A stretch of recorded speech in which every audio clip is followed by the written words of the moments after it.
interesting that this fell at this time because we are in a time of uncertainty in this nation. But you know what? We all go through times of uncertainty in our own lives. And I remember back, and it was about 10 years ago, actually, where I faced a time of uncertainty. I was blessed to be born in a Christian home right here in Miami. So I was modeled love, generosity, servant leadership galore. We lived at church. So my sister and I pretty much, that's where our life was, is involved in church. So I started serving from about the age of 8. That's the youngest I can remember serving at church. Then at about the age of 12, we moved to California, and I met this boy at the church. He was cute. He was playful. Everybody loved him. And I just loved being around him. And so, because we were all serving at church, and he served at church all the time as well, we were always around each other as a group. We were in the youth group and everything. I was a Sunday school teacher. And at the age of 16, he asked me to be his girlfriend. I quickly accepted. And then, you know what? We got married 10 days after my 18th birthday. And it was a great marriage. It really was. We loved life. We loved serving at church together. 11 months after I got married, I got pregnant, and 9 months later, we had our son. We had a great life, but I struggled with something I had struggled with all my life, which was my health. So one day I stood in a hospital room with my dad. He had just had a car accident because he passed out as he was driving due to a complication with his diabetes. And I stood there at his bedside and I decided, I've got to make a change. I can't go the path that my dad has gone. And for the next year, I worked on and lost over 100 pounds. And that was great. But then it left me with hanging skin everywhere. Wasn't attractive, and I can't say that I liked it, but I definitely didn't like it for my husband either. So I went in, and I went in for a tummy tuck and went through all the process. The night before my surgery, as the surgeon is marking me up, he says to me, or the day before, he says to me, "Would you like a body lift?" I said, "A what?" "A body lift." "What is that?" He says, "Well, instead of just your tummy, we'll go all around you and we'll pull everything down, pull everything up, cut it off, and sew you back up." I was like, really? Okay. Well, it turns out my insurance wouldn't cover it. God gave me favor, and he offered to do it for free. And Cleveland Clinic agreed to do it for free. I felt amazing. I went through the surgery. Yeah, sure. Had to go through the recovery, but I felt great once that happened. And I actually felt as if I finally started my life for the first time because I was actually able to be active, etc. So I was just serving, I was working. As a matter of fact, we worked with couples and everything. Then one day I found out that my husband was having an affair with a woman at work. I was devastated. I thought, for me, myself, I couldn't even imagine what this meant. But then for me, even worse was the fact that because we ministered to couples, what was that going to do to the couples that we ministered to? That was going to devastate the kingdom of God. So I did everything possible to save my marriage. I even including stopped serving. I stopped serving because he said I was spending too much time at church. It still fell apart. He chose her. I was crushed. Nothing worked. Then I decided, okay, you know what? I'll quit my job. Back then I worked at Trinity. I was I was very involved at Trinity. As a matter of fact, I was Pastor Rich and Robin's assistant. And I went in with my letter of resignation. And I talked to Pastor Robin and I told her that, working for her was too overwhelming. And I remember her just sitting there and just looking at me quietly with a sense of compassion that I can't explain. But I could also see right through her that she knew. She knew. So I said, okay, I'm just going to tell you the truth. I sat there in sobs. And I felt like my life was falling apart. And I told her, my happy life is coming to an end. I had always told her what a great marriage I had. And here it was, coming to an end.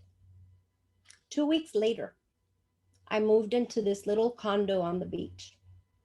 It was a beautiful location. And the reason I chose that place is because the water for me is a place of healing. As a matter of fact, the day I found out of what was happening that night, I drove to the beach and I just sat at the beach. For some reason, there's a connection with God when it comes to the water. So I moved over there, and although the location was beautiful, I was alone. I was scared. I was uncertain. I had no idea what was next. But I decided I wasn't going to let this take me down. I decided that not knowing was not going to take me down. I got more involved. I looked for every opportunity to grow.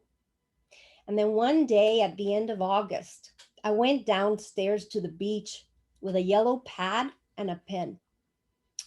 And I decided I'm going to write down my future. And I wrote everything I envisioned.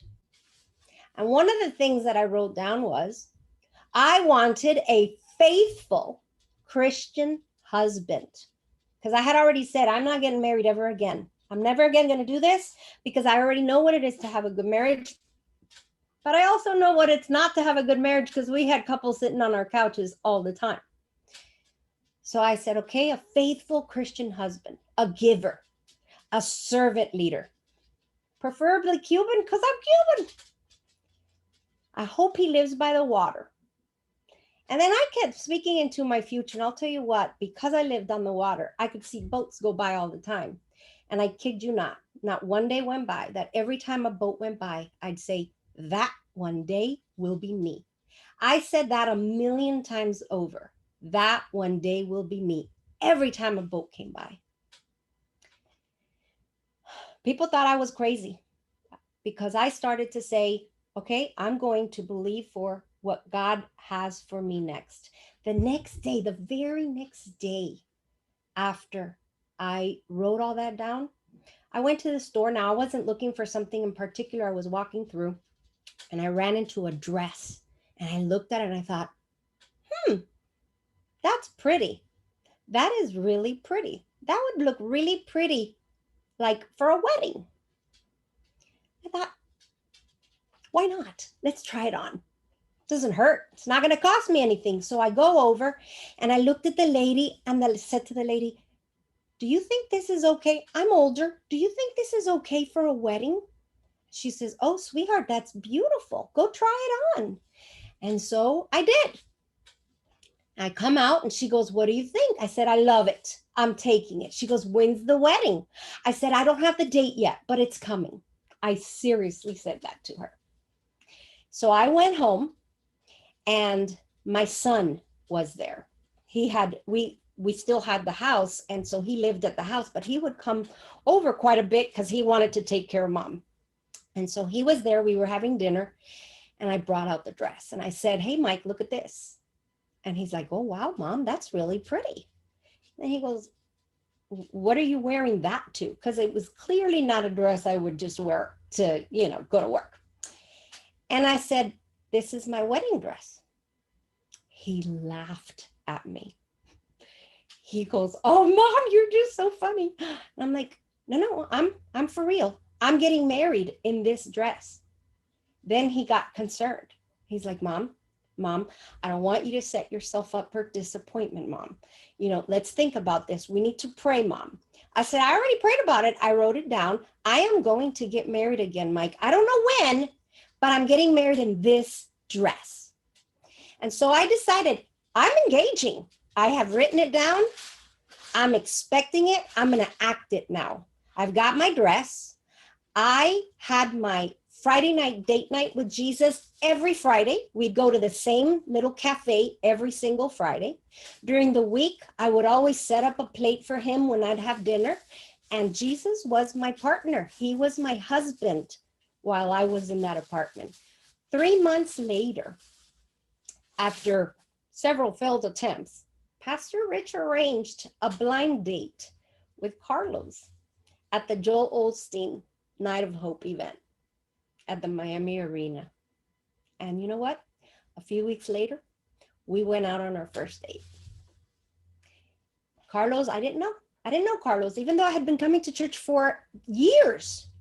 He had lost his wife 5 years previously. He was a servant leader, but we'd never met. I believe that was divine. We fell in love, and in 4 months later, Pastor Rich and Robin were right there as they married us. Pastor Rich married us right off of a beautiful dock in Fort Lauderdale. It was absolutely beautiful there. We even got to then afterwards take off on that boat that Carlos had, which we had right downstairs of our apartment on the water.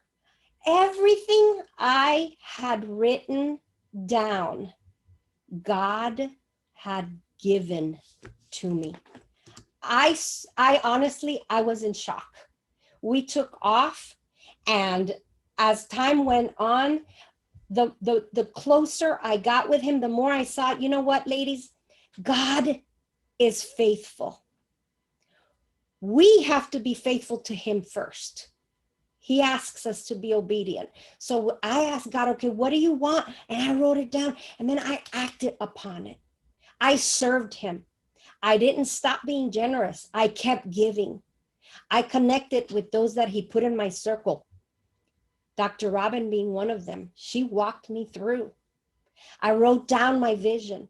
I spoke it and spoke it. I kept expecting it. People honestly thought I was going a little crazy because I was very open about my actions, my engagement.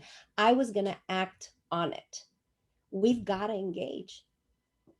It doesn't just happen. We are the ones that have to engage. And his word says that he gives us the desires of our heart. But there's a catch. The verse doesn't stop there. If we keep reading, it says, as we delight ourselves in him. So if we delight ourselves in him, he will give us the desires of our heart. In my worst moment, I chose to delight myself in God. There were times where all I wanted to do was cry and cry and cry.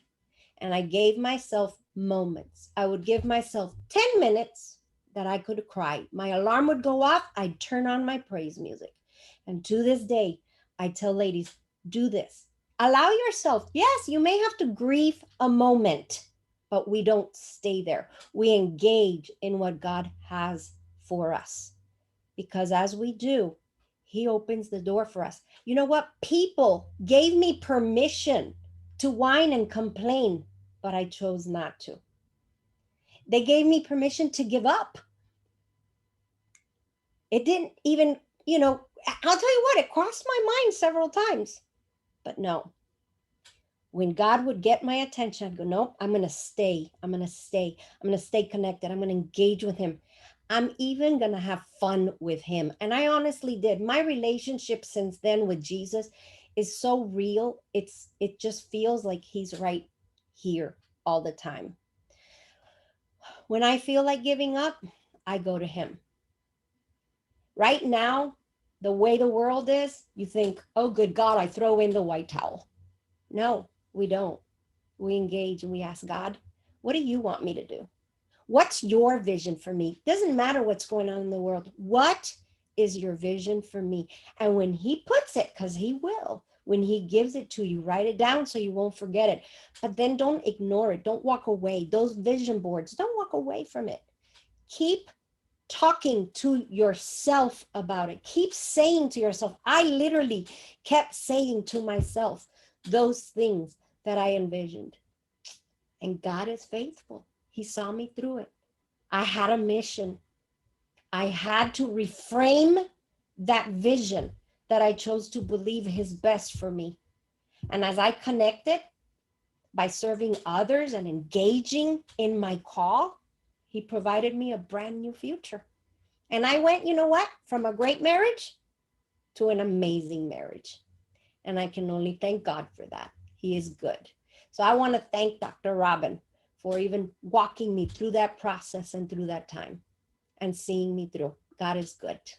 Thank you, Dr. Robin.